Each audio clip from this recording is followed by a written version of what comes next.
Hello students. Part 9 राष्ट्रीय आंदोलन का संगठन 1870 के दशक से 1947 तक को आगे कंटिन्यू करते हैं।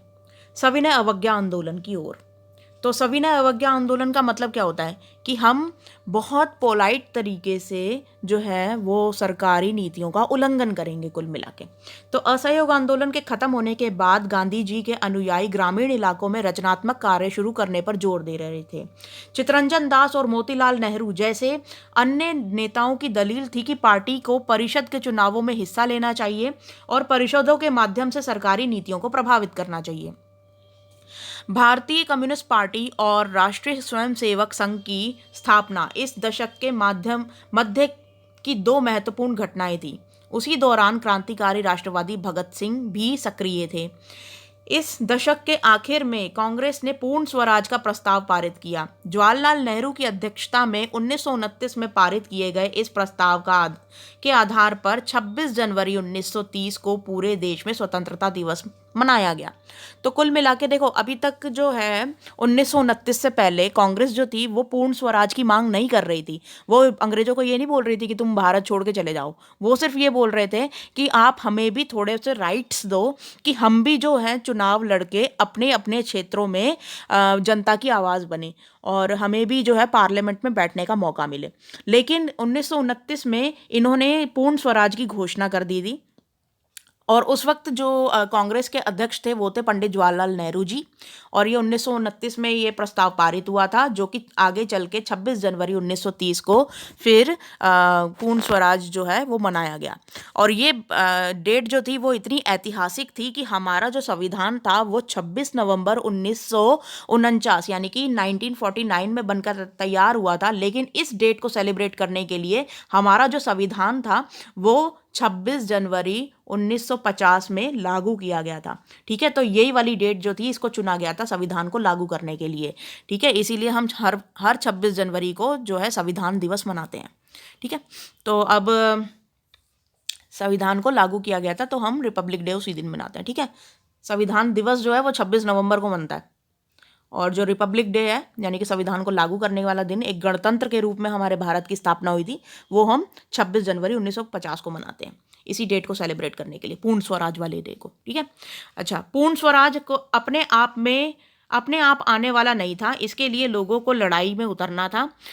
1930 में गांधी जी ने एक ऐलान कर दिया था कि वह नमक कानून तोड़ने के लिए यात्रा पर निकलेंगे। उस समय नमक के उत्पादन और बिक्री पर सरकार का एकाधिकार होता था और वो एक मतलब काफ़ी ज़्यादा टैक्स लगाते थे नमक के ऊपर। तो महात्मा गांधी और अन्य राष्ट्रवादियों का ये कहना था कि नमक के ऊपर टैक्स वसूलना पाप है, क्योंकि यह हमारे भोजन का एक बुनियादी हिस्सा है। नमक सत्याग्रह ने स्वतंत्रता के व्यापक चाह को लोगों की एक खास शिकायत सभी से जोड़ दिया और इस तरह अमीरों और गरीबों के बीच मतभेद पैदा नहीं होने दिया। तो कुल मिला के नमक, क्योंकि अमीर भी खाता है गरीब भी खाता है, ऑब्वियस सी बात है, सबकी थाली में नमक जाता है और तभी तो हम खाना खा पाते हैं। ठीक है ना, तो जो है ये इसने अमीरों और गरीबों को भी जोड़ दिया आंदोलन के अंदर और सभी ने मिलकर पार्टिसिपेट किया था गांधी जी के साथ। अब दांडी मार्च पढ़ते हैं। बेसिकली जो नमक कानून तोड़ा था तो उसके लिए दांडी मार्च किया था इन्होंने, साबरमती आश्रम से लेकर जो है वो 240 किलोमीटर दूर दांडी तट पर पैदल चलकर गए थे गांधी जी। गांधी जी और उनके अनुयायी साबरमती आश्रम से 240 किलोमीटर दूर दांडी तट पर पैदल चलकर गए थे और वहां उन्होंने तट पर बिखरा नमक इकट्ठा किया और नमक कानून को सार्वजनिक रूप से उल्लंघन किया। उन्होंने पानी उबालकर भी नमक बनाया। इस आंदोलन में किसानों, आदिवासियों और महिलाओं ने बड़ी संख्या में हिस्सा लिया। नमक के मुद्दे पर एक व्यावसायिक संघ ने पत्र प्रकाशित किया। सरकार ने शांतिपूर्ण सत्याग्रह आंदोलन को बर्बरतापूर्वक कुचलने का प्रयास किया। हजारों क्रांतिकारियों को जेल में डाल दिया गया। भारतीय जनता के साझा संघर्षों के चलते आखिरकार 1935 में गवर्नमेंट ऑफ इंडिया एक्ट पारित हुआ। प्रांतीय स्वायत्तता का प्रावधान किया गया। 1935 में गवर्नमेंट ऑफ इंडिया एक्ट में प्रांतीय स्वायत्तता का प्रावधान किया गया। सरकार ने ऐलान किया कि 1937 में जो है प्रांतीय विधायिकाओं के लिए चुनाव करवाए जाएंगे। इस चुनाव के परिणाम आने पर 11 में से 7 प्रांतों में कांग्रेस की सरकार बनी। तो कुल मिला के ये जो 1935 का गवर्नमेंट ऑफ इंडिया एक्ट था, इसके अंदर ये कहा गया था कि पूरे नेशनल लेवल पे, यानी कि पूरे भारत के अंदर जो 11 स्टेट्स थे उस टाइम पर, तो 11 स्टेट्स में चुनाव करवाए जाएंगे विधानमंडलों के। और फिर उसके अंदर जब कांग्रेस ने जो है वो भारतीय जनता की तरफ से जो एक पार्टी बनकर उभरी थी कांग्रेस, तो उसने कितनी सीटें हासिल की? 11 में से 7। ठीक है, तो 7 स्टेट्स में इंडिया ने सीट्स हासिल की थी, तो कांग्रेस ने। प्रांतीय स्तर पर 2 सालों के कांग्रेसी शासन के बाद अब क्या हुआ था कि 1937 से 1939 तक कांग्रेस ने शासन किया था। दूसरा विश्व युद्ध जो था वो छिड़ गया था 1939 में। हिटलर के प्रति आलोचनात्मक रवैये के कारण कांग्रेस नेताओं ने ब्रिटेन के युद्ध में प्रयासों में मदद कर देने के लिए तैयार हो गए थे। बेसिकली जो कांग्रेस थी ना, वो हिटलर से बिल्कुल खुश नहीं थे, तो हिटलर की वजह से ही सेकेंड वर्ल्ड वॉर हुई थी। अगर इंटरनेशनल हिस्ट्री पढ़ोगे आगे चल के 9th क्लास में, तो उसमें आप हिटलर का 3rd चैप्टर पढ़ोगे। ठीक है, तो उसकी वजह से ही सेकेंड वर्ल्ड वॉर हुई थी। तो क्या हुआ था कि कांग्रेस उसकी काफ़ी आलोचना करती थी, इसीलिए जो कांग्रेस थी वो ब्रिटेन का साथ दे रही थी युद्ध में, क्योंकि ब्रिटेन जो था वो हिटलर के खिलाफ लड़ रहा था। ब्रिटेन यानी कि अंग्रेज जो थे वो हिटलर के खिलाफ लड़ रहे थे। तो हमने जो मतलब गांधी जी ने कहा था कि हम आपका पूरा पूरा साथ देंगे। ये जो कांग्रेस थी इसने बोला था कि हम आपका पूरा पूरा साथ देंगे अंग्रेजों, बस आप इतना कर दो कि जैसे ये युद्ध खत्म होगा तो प्लीज़ हमें स्वतंत्र कर देना, यानी कि हमें इंडिपेंडेंट, हमें स्वतंत्रता दे देना, कुल मिला के फ्रीडम दे देना। ठीक है, तो अंग्रेजों को यह बात नहीं, अंग्रेजों ने ये बात नहीं मानी। कांग्रेस सरकार ने इसका विरोध में इस्तीफा दे दिया, और अंग्रेज इतनी आसानी से भारत को छोड़ के थोड़ी जा सकते थे।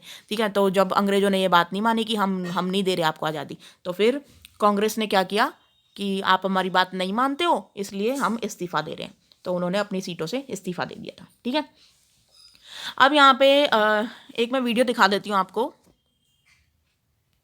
तो ये थी दांडी मार्च यात्रा। ये देखिए कैसे गांधी जी ने जो है वो नमक उठा के नमक बनाया था, और सारी भीड़ जो थी, जो भारतीय इनके पीछे आए थे, सभी सत्याग्रही, इन्होंने भी नमक बनाया था और गांधी जी का साथ दिया था नमक बनाने के आंदोलन में। तो सेम सीन यहाँ पर भी रिपीट किया गया है। ये देखिए फोटो के अंदर किस तरीके से गांधी जी नमक उठा के नमक कानून तोड़ रहे हैं। अच्छा, अब यहाँ पे देखते हैं। फर्स्ट क्वेश्चन है, कांग्रेस के कुछ नेता चुनाव में भाग लेना क्यों चाहते थे? तो इसका आंसर आप यहाँ से लिखेंगे, इसका आंसर यहाँ से लेकर यहाँ तक। तो ये हो गया फर्स्ट क्वेश्चन का आंसर, कि परिषदों के माध्यम से सरकारी नीतियों को प्रभावित करना चाहते थे। ठीक है ना, तो ये पूरी 3 लाइनें लिखेंगे, 2.5 लाइनें। ठीक है, फर्स्ट का आंसर ये हो गया। नेक्स्ट क्वेश्चन है, पूर्ण स्वराज का प्रस्ताव कांग्रेस ने कब पारित किया था और उस समय कांग्रेस के अध्यक्ष कौन थे? तो इसका आंसर आप यहीं से लिख लीजिएगा, ये रेड कलर वाला। पूर्ण स्वराज का प्रस्ताव कांग्रेस ने 1929 में पारित किया था। उस समय कांग्रेस के अध्यक्ष पंडित जवाहरलाल नेहरू जी थे। ठीक है, क्वेश्चन नंबर 3, गांधी जी ने ब्रिटिश सरकार से लड़ने के लिए नमक कानून क्यों चुना? तो यहां पर देखिए इसका आंसर ये रहा कि उस समय नमक उत्पादन बिक्री, अच्छा यहाँ से लेकर